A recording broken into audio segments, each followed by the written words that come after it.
Okay, so now we know about our steps that we go through to pen test a firewall. The next thing would be to, if they have an IDS system, you would want to pen test it as well. And we're going to start off very similar, the same way, by disabling a trusted host. By doing so, we are able to then go through and pretend like we're one of those hosts or that trusted host by spoofing its IP address. And we can do things like do an insertion attack. Now, using this type of attack, the pen tester can try to defeat signature analysis of the IDS system. And again, I got to reiterate, if you're not familiar with some of these terms, you need to go back, and in this case here, watch our course on ethical hacking, firewalls, and intrusion detection systems.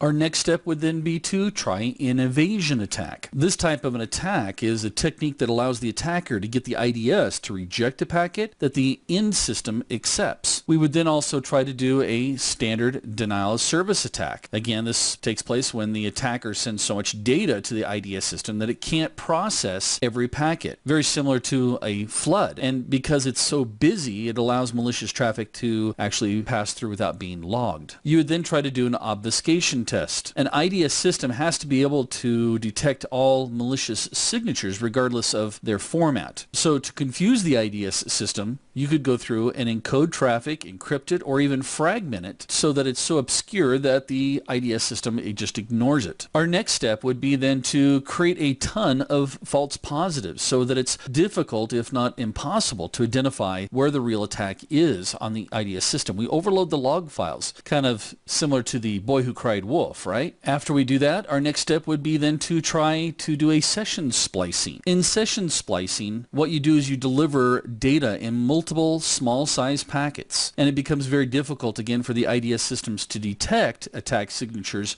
of these types of attacks. Next, we want to attempt to do a Unicode evasion. Unicode is a character representation that gives each character a unique identifier for each language. So, for example, a backslash could be represented by 5C. The computer sees the backslash and the 5C as being the same thing, but the IDS system may be only looking for a backslash. Next on our hit list would be a fragmentation test. Now, in a fragmentation test, now the concept here is that fragmentation reassembly timeouts of a victim is typically more than the IDS fragmentation timeout.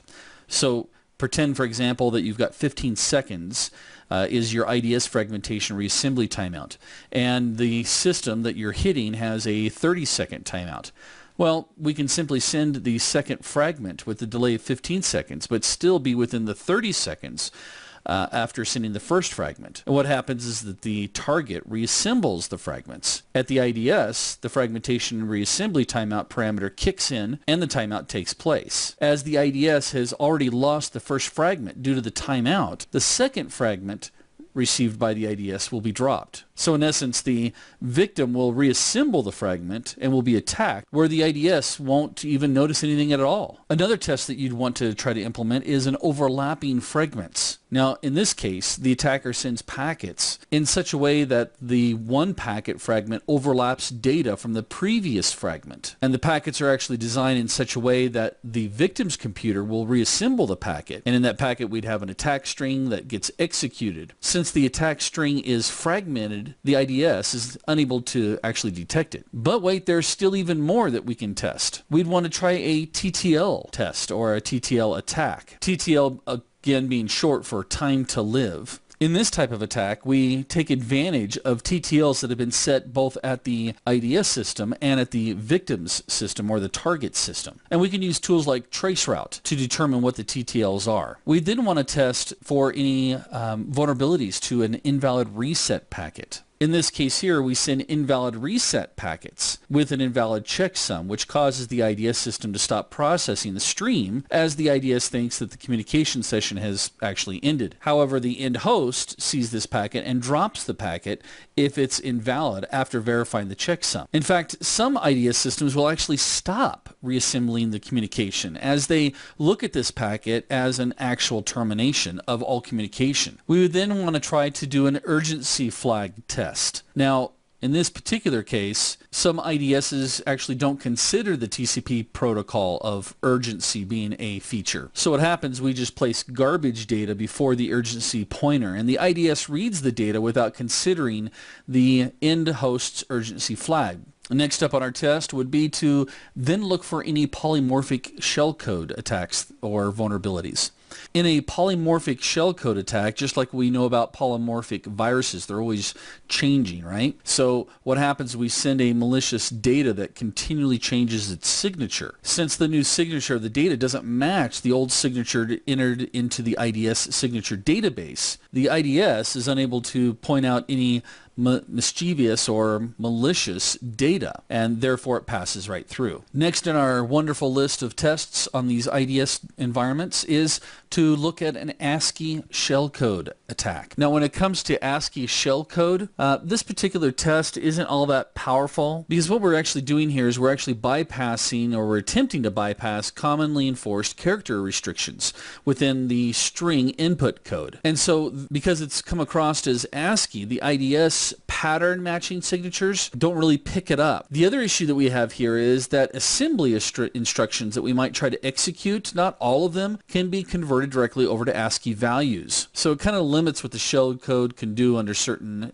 situations, but it's definitely something you need to still examine. We then have the application layer attack or test. Many IDS systems fail to check the compressed file format for signatures, such as a MP3 or a JPEG or even an MP4. All these applications are already compressed. This is designed to obviously increase data transfer speeds by not looking at those files. Most of the time we have IDS systems that are looking for a particular condition that leads to an attack, where instead we can actually place within the compressed data the entire attack, and the IDS system has no way of checking that compressed file format for any signatures. We'd also want to try to implement or test for encryption or flooding. When it comes to encryption, it's actually one of the more effective evasion attacks because we've created an encrypted session with the victim and the IDS system can't look at it.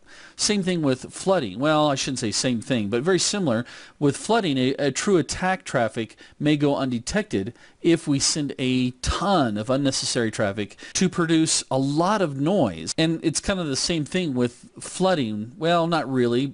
Just a different approach here, but we're going to go through and create or send a ton of traffic, and what it ends up doing is creating so much noise that the IDS system can't monitor it or can't look at it. It's almost overloading it. We'd also want to go through and try both post-connection SYN and pre-connection SYNs. Now in the case of pre-connection SYN attacks, these actually are calling to bind in order. This attack, the initial SYN is sent before the real connection with a invalid TCP checksum. What this does is it causes the IDS system to start synchronizing with a sequence number that's kind of bogus before the real connection actually takes place. With the post-connection SYN, the IDS should actually try to desynchronize from the actual sequence number that the kernel has been honoring up until this point. Again, if you're not familiar with these techniques, go back and watch our video series on firewalls and intrusion detection systems. So after we do that, guess what's next? Go ahead, you can do it. Yeah, that's right. You're going to document again what it took place on the IDS system.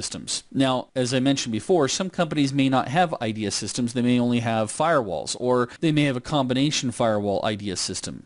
Regardless, our goal here is to see what can be bypassed, either from the outside or from the inside going out.